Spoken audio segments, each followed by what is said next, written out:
ઉમંગભાઈ આવું? અરે આવો ને મેહુલભાઈ. હા હા, કાલે કેમ છો? મુલાકાત બેસો થઈ બેસો. પડી. અર્જન્ટ કામ હતું મારે એટલે આવવું પડ્યું. અરે તમારા મોટા ભાઈનું વાસ્તુ કેવું રહ્યું કાલે? અરે ઉમંગભાઈ, વાસ્તુ તો મોટા ભાઈનું બહુ સરસ રહ્યું, પણ એક પ્રોબ્લેમ થઈ ગયો. એટલે તમે મારા એક અંગત મિત્ર છો એટલે તમને વાત કરવા. અરે રે શાંતિ રાખો, થોડું પાણી પીઓ. હા, પાણી તો પીવું પડશે યાર, કારણ કે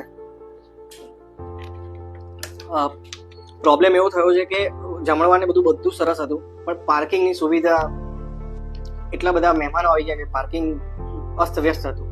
અરે મેહુલભાઈ, તમારો પ્રોબ્લેમ બહુ જ જેન્યુન છે. અત્યારે ડેવલપર્સ નજીક એટલા ફ્લેટો બનાવે છે કે જેથી કરીને પાર્કિંગની સુવિધા કોઈને મળતી જ નથી. એકચ્યુઅલી મોટા ભાઈ તો ડાયરેક્ટ ડેવલપર પાસે ગયા હતા, બટ મને થયું કે કોઈ કન્સલ્ટન્સી મારે જોઈશે, અને તમારા જેવા તો મારા અંગત મિત્ર છો એટલે તમે મને જે હશે સાચું જ કહેશો.